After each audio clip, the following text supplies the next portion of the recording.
Good afternoon, everyone. Today on Entrepreneurship in Focus, we have with us Ernest Signor Senior. He is an entrepreneur in Bermuda, and we are going to find out all the exciting things that encouraged him to become a business owner and what he has to say. And he's going to just walk us through his adventures. Mr. Signor, how are you? Hey, good afternoon, Mr. Good Foggo afternoon, and Mr. Good afternoon, Mr. Signor. Ms. Daniels. Tell you about my product. I'm a carpenter by trade, and we are strong carpentry based, but we provide masonry services as well. So we we do residential works as well as commercial and industrial. Our preference is residential and industrial because that's where I learned my trade. I learned my trade through BCM McAlpine back in 1979. So, uh, so through the years, I found my company to expand because as there is a greater demand, you have to learn to expand. Mhm. So, Awesome. so I've learned that you may do nails today, but you might have to do toes tomorrow. So, Mr. Signor, what was your key driving force to become an entrepreneur? Now, because I was told I have to tell the truth and nothing but the truth, so help me God. It was against my will to become an entrepreneur. It was against my will to work for myself. It was against my will to take on that responsibility. But what happened, I was in a prayer cell with a group of believers, and it was prophesied over my life that God wants me to be an entrepreneur.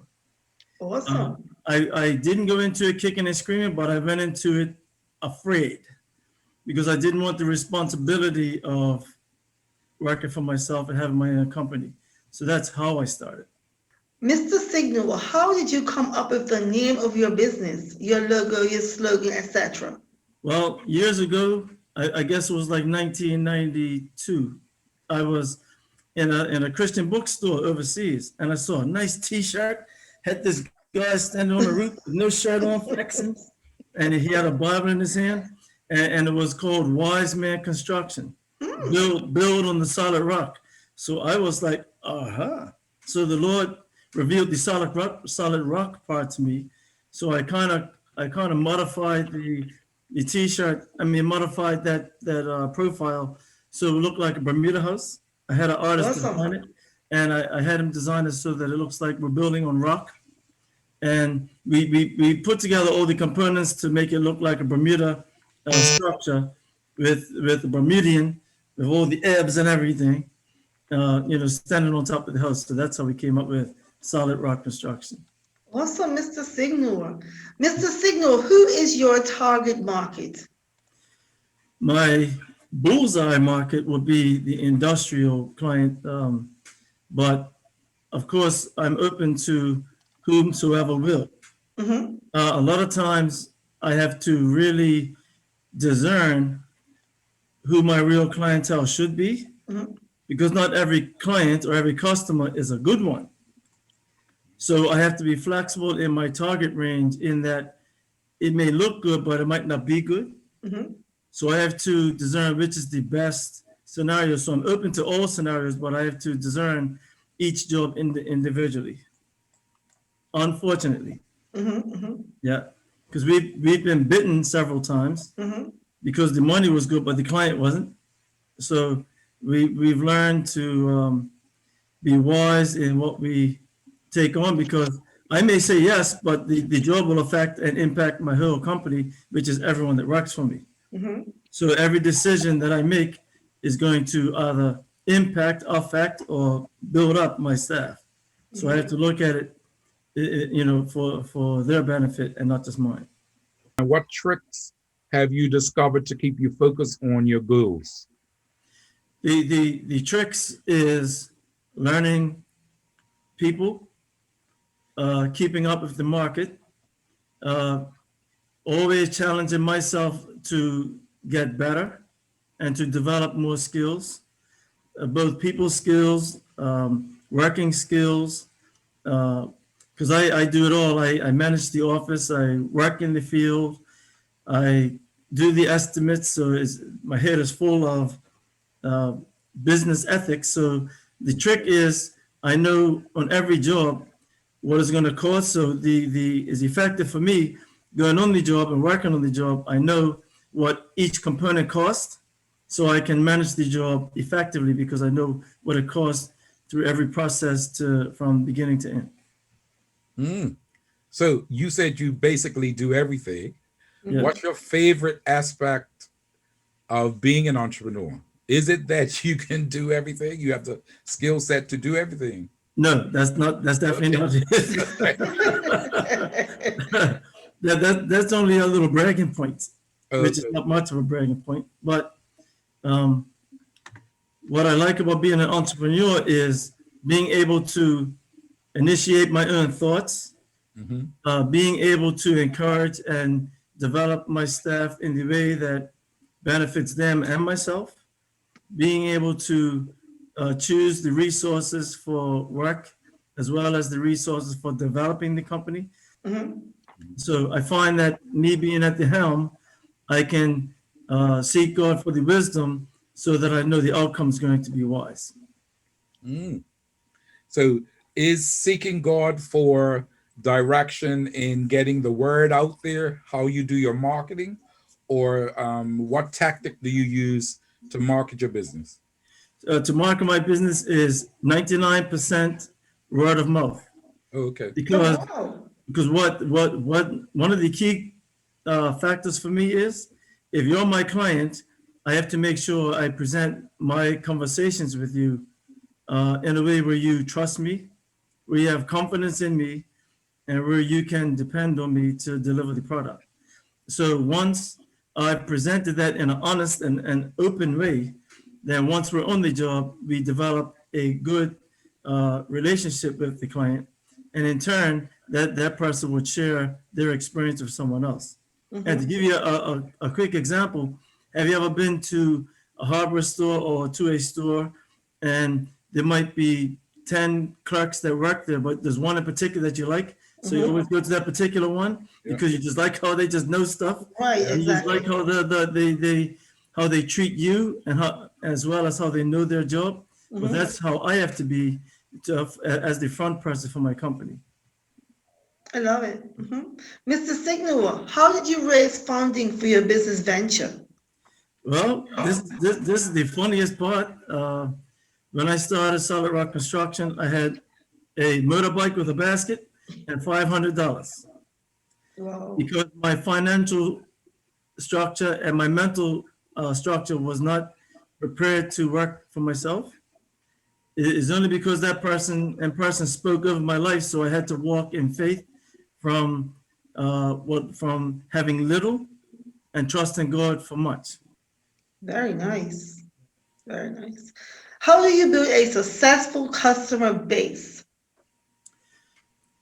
The way I build a successful customer base is by um, communicating,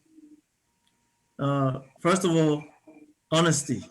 Mhm. And I'll tell you, I've had a few experiences where customers, without knowing, they overpaid me, and I told them because they didn't know, and I gave them money back. Mhm. So I found that honesty is my Mhm. strongest base for developing relationships, developing clientele because people talk about it. And I don't just do it for that reason, I do it because that's my makeup. Being trustworthy is important. I love Yeah. it. Important, yes. So, what are your advantages and your disadvantages of owning your own business? Well, the advantage is being able to slot in this time to do this with you, I and I don't love have it. to answer to anybody else. That's the Awesome. advantage. The disadvantage is collecting money, getting paid on time. Um, you know how it's hard when you run into hard times, but you still have to keep your guys insured. Mhm. There's money coming in on that. When you run into hard times and you have to still have faith enough to seek after other jobs. But there's also an advantage in that because you learn to be patient. Talk about the skills that you say would make someone successful as an entrepreneur. Oh, definitely honesty first. And even being honest with yourself. there was a time when I started out, um, and I thought that I was okay starting out with what I knew as a tradesman. But I had to take night courses so that I could sharpen those other areas where I needed to be polished to be an entrepreneur. I did carpentry and joinery. I did blueprint reading, drafting. I did those courses at Bermuda College, and in private classes leading up to myself becoming Solid Rock. But then after we became Solid Rock, I had to learn administrative skills. I had to learn accounting skills. I had to learn more than I wanted to know, but but what I needed to know. Anyone that does not love what they're doing should not do it as an entrepreneur. And I'm So sure through COVID-19, there were that provided a challenge that could shake you as an individual and shake your makeup. So how has dealing with COVID-19 affected your business? oh yeah, COVID-19 has thrown us off balance by like 3 months. We need to meet a certain financial goal each month, and when we don't meet that, finances start to get tight. But even though finances are tight, it happens to everyone. But we have to get out there and we have to work and we have to use all the protocols that are under the COVID structure. But it costs me money to buy the mask and to put all the components in place so that we can function by law. But I can't increase my rates as a result of these additional expenses. So it has cost me, it has cost me, unexpected finances to restructure for this COVID. It has caused us to some jobs to be put on pause. They haven't happened yet, and it has also caused some areas to fall behind financially.